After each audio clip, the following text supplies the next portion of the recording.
Tema do dia desta quarta-feira, 15 de janeiro, o 0-0 viaja até Guimarães, o Vitória avançou para o terceiro treinador da temporada, sai Daniel Sousa, entra Luís Freire. Temos connosco o chefe de redação Pedro Jorge da Cunha para analisar esta mudança. Pedro, começava por te perguntar as razões que levam a esta saída de Daniel Sousa ao fim de apenas 3 jogos no cargo. Bom dia, Daniel. O presidente do Vitória abriu um bocadinho o jogo na conferência de imprensa, disse aquilo que nesta altura também poderia dizer. Temos que perceber que há uma relação que é interrompida, um contrato que é rescindido e provavelmente algumas coisas não podem ser publicitadas ou colocadas publicamente numa conferência de imprensa. O 0-0 fez o seu trabalho e tentou perceber um bocadinho mais a fundo, de facto, quais foram as razões mais fortes que levaram a esta separação. O presidente António Miguel Cardoso deu uma dessas explicações, que teve a ver, de facto, e confirmamos isso, com a incapacidade de Daniel Sousa adaptar-se à estrutura que está montada no Vitória Sport Clube, que tem a ver com uma coisa muito simples. Daniel Sousa tem uma forma de olhar para o futebol, gosta de ter o domínio e o controle sobre cada um dos departamentos e, naturalmente, isso mexe com pessoas, com hábitos, e essa vontade de tocar um bocadinho em todo o lado acabou por não ser muito bem vista. A segunda teve a ver também com a falta de empatia por aquilo que fomos conseguindo apurar junto também de alguns elementos do balneário vitoriano, a falta de empatia entre a equipa técnica e parte do plantel, nomeadamente os jogadores mais experientes. Essa falta de empatia foi crescendo um bocadinho ao longo dos dias e depois em Elvas, com a derrota, naturalmente, foi quase o clímax da insatisfação de uns e de outros e portanto, foi de facto a segunda razão mais forte. A terceira teve a ver precisamente com o jogo em Elvas. Por aquilo que soubemos também junto de algumas pessoas do Vitória, a apatia que Daniel Sousa terá mostrado no banco ao longo do jogo. Eu não assisti, não estive lá, portanto não posso confirmar se foi mesmo assim, mas aquilo que nos passou é que quem estava presente percebeu que o Vitória estava a cair.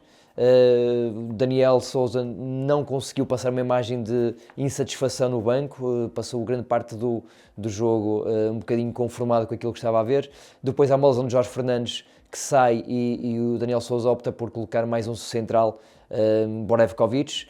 Depois há um momento em que entra uma ambulância no relevado, o jogo está parado durante 15 minutos, 16, e não houve ali uma chamada ao grupo para reorganizar, para mostrar qual é que era o caminho, e portanto tudo isto levou a que o Vitória caísse a Taça de Portugal com estrondo, com todo o respeito pelo Elvas, que é um histórico também do nosso futebol, mas é uma equipa que está no quarto escalão, e portanto juntando esses três motivos, o presidente do Vitória e a sua direção entenderam que a separação era mais ajuizada nesta altura do que continuar uma relação que parecia de facto condenada a algum insucesso, sendo que, naturalmente, a escolha de Daniel Sousa foi feita por António Miguel Cardoso e os seus vice-presidentes.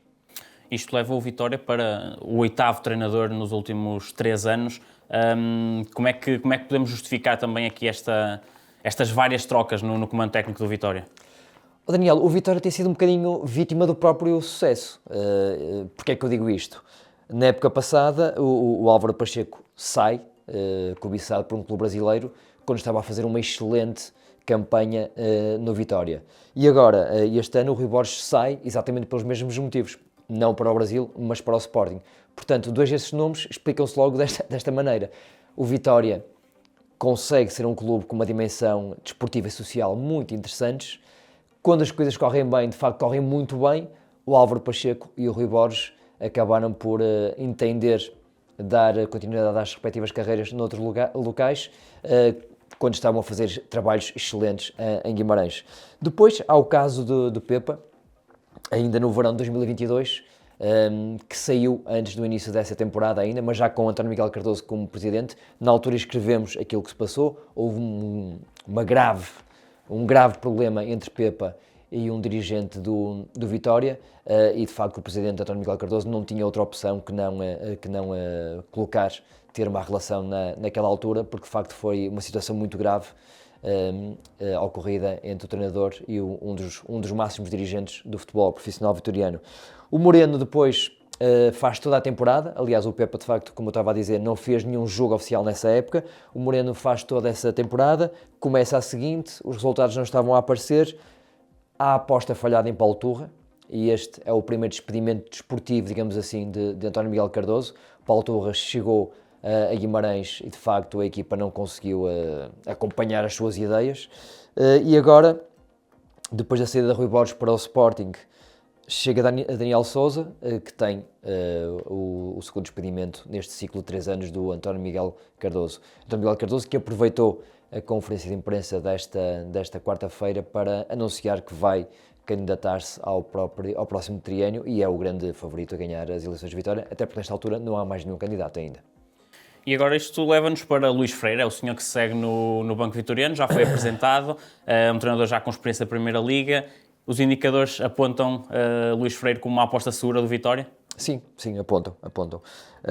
Nós também tentamos perceber o porquê da opção por Luís Freire, e o que nos foi dito é que, primeiro, é um treinador já com mais de 100 jogos na Primeira Liga, com trabalhos consistentes no Nacional e no Rio Ave, principalmente, 3 anos e meio, mas é um treinador com uma carreira sui generis. Por acaso hoje tive a curiosidade e fui ao 0-0, naturalmente, perceber qual o percurso do Luís Freire. E nos 5 primeiros anos da sua carreira como treinador principal, ele trabalha nos distritais de Lisboa, no Ericeirense e no Pero Pinheiro. Portanto, é um homem que vem, de facto, construindo a pulso o seu percurso, com trabalhos consistentes, com muitas subidas, 7 subidas de divisão, e que chega agora a Guimarães, ao ponto mais alto da sua carreira, como ele bem referiu também na conferência de imprensa, e que tem ideias muito fortes, convicções muito fortes, mais sobre a forma como a equipa joga do que sobre questões táticas. Ele disse muitas vezes, aliás, também hoje na comunicação que fez aos jornalistas, que já jogou com 3 centrais, com 2 centrais, não passa muito por aí, mas é um treinador que já gosta de ter o controle sobre o jogo e a bola, acima de tudo. Não gosta de jogos descontrolados. Em Guimarães vai ter a exigência de um público hiper exigente, passa a redundância, que vai querer futebol de ataque, vai querer golos, vai querer espetáculo, e Luís Freire parece-me ter condições mais do que suficientes para dar uma boa resposta em Guimarães. Aliás, não é à toa que ainda há poucas semanas falava de Luís Freire para o Sporting como uma das possibilidades. Portanto, é um treinador que nesta altura está no pelotão da frente do futebol português, com conhecimento, com um discurso também interessante, e capaz de criar relações fortes com o balneário, e em Guimarães isso é obrigatório. E na conferência também da apresentação, Luís Freire apontou aqui o Vitória, os objetivos aos 5 primeiros lugares do campeonato, referiu que há terreno para recuperar. O que é que falta a este Vitória para se poder intrometer nesses lugares? Quem conhece o Vitória Sport Clube de Guimarães tem algumas dificuldades em perceber como é que o Vitória não consegue consolidar-se, pelo menos no top 5, e porque é que não consegue intrometer-se no top 4, até no top 3, como aconteceu algumas vezes nos anos 80 e 90. Basta olhar aqui para a média de espectadores desta temporada. O Vitória é o 4º clube com melhor média de espectadores no estádio, 19.140. É também o 4º clube com melhor taxa de ocupação, 65% de ocupação do seu estádio. Portanto, por comparação com o Sporting de Braga, por exemplo, o Sporting de Braga tem menos 5.000 espectadores por jogo, e uma taxa de ocupação de 52,6%, portanto muito inferior à de Guimarães. Porquê é que o Vitória não consegue, pelo menos, repetir aquilo que o Braga tem feito nos últimos anos? Por 2 motivos, em minha opinião, muito objetivos. Estabilidade diretiva. O Sporting Braga tem um presidente há cerca de 20 anos, enquanto o Vitória tem saltitado de nome para nome depois da saída de Pimenta Machado. Parece encontrar agora com António Miguel Cardoso essa estabilidade. E depois, o lado financeiro. O Sporting de Braga mercê de uma política desportiva que lhe tem permitido fazer vendas muito importantes, e também construir infraestruturas que estão ao nível dos 3 grandes de Portugal. O Vitória não tem sido capaz disso. Alberto Costa vai sair agora para a Juventus, vai ser a 2ª maior venda na história do Vitória, atrás apenas de Tapsoba, e o caminho tem que passar por aí. O Vitória tem uma excelente equipa este ano, muitos nomes que têm despertado a cobiça dos grandes clubes de Portugal e não só, também na Europa. Alberto de Guimarães para a Juventus, por exemplo, é uma venda extraordinária, com valores muito bons, e eu acho que a receita terá que ser essa. Tem gente dentro do clube, tem alma, tem paixão, tem uma cidade que é vitoriana, portanto falta estas 2 coisinhas muito simples: estabilidade diretiva e estabilidade financeira. E esta quarta-feira traz também novidades exatamente nesse departamento, Alberto Costa e Caio César. Portanto, o que é que temos aqui de novo? Em relação ao Alberto, nós acompanhamos aqui no 0-0 muito de perto o processo. Quando grande parte dos nossos colegas diziam que o Sporting era o destino mais do que provável, nós tivemos sempre a consciência que o Alberto não ia ser jogador de Sporting. Por um motivo muito simples. Nós sabíamos que havia uma oferta em cima da mesa que era muito superior à do Sporting, e escrevemos isso, era a do Brighton, da Premier League.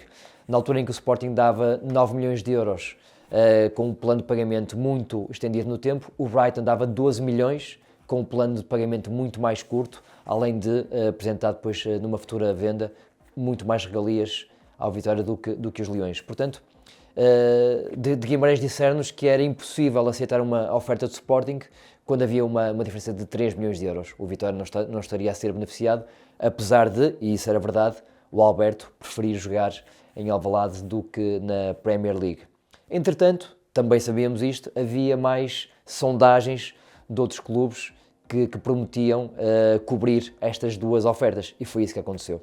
A Juventus oferece 12,5, o negócio pode chegar a 5 milhões de mais de prémios extra, portanto dependentes de objetivos desportivos.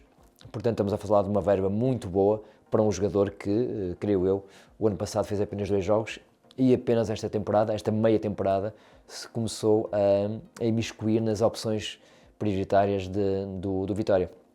Além disso, o António Miguel Cardoso deu mais uma novidade que tem a ver com o Caio César, que é um jogador muito especial. Gosto muito de ver jogar o Caio César. É um jogador que, de facto, consegue incomodar o adversário. Fez um jogaço contra o Sporting, por exemplo, e ali o Telmo Arcanjo desbarataram os flancos defensivos do Sporting, e o Vitória vai conseguir exercer essa opção que tinha sobre o Caio César. Provavelmente fará uma boa venda mais à frente com ele, e tem a ver, de facto, com esta boa política desportiva. Vender bem, como vai vender o Alberto, para conseguir investir no passe do Caio César. Portanto, parece-me que o caminho do Vitória passará muito por este tipo de gestão. Muito obrigado, Pedro. Este foi Obrigado, o tema do dia desta quarta-feira, dia 15 de janeiro. O tema do dia está disponível em 00.pt e nas plataformas de streaming. Ainda esta quarta-feira não perca uma reportagem muito especial sobre Rodrigo Mora, a história de vida de Rodrigo Mora, o menino que vai despontando nos corredores do Dragão. Não perca também essa reportagem em 00.pt e nas plataformas de streaming.